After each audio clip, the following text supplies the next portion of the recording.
Ito naman ang alamin natin ang kwento.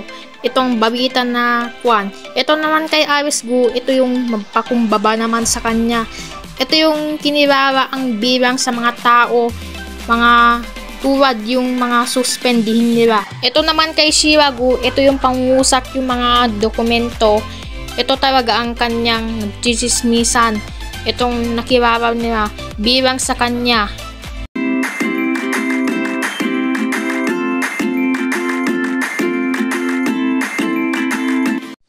Ito naman kay Iris Gu, alamin natin kay Shira Gu at saka si Iris Gu. Ito yung sa kanyang kahit i-ano nila, irereklamo. Hindi talaga basta-basta marereklamo yung mga gobernador o mga gobyerno kasi yung mga kasama pa si Shira Gu at ito yung nakasama nila kay Shira Gu at Iris Gu.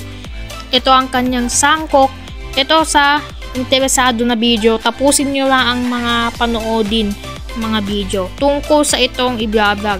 Hindi talaga ang nagtitiis sa buhay niya kung bakit ganyan siya ang kumbaba niya. Si Iris Gu yung kanyang papausap.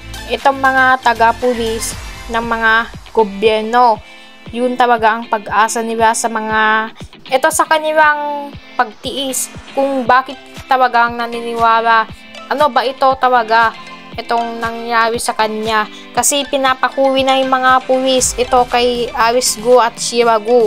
Nagbabawik naman ang kinasama doon sa kalsada nung naglalakad siya nung kahapon pa ng last day. Ito yung sapat na yun talaga kay Iris Gu at Shira Gu. Wala na silang marinig.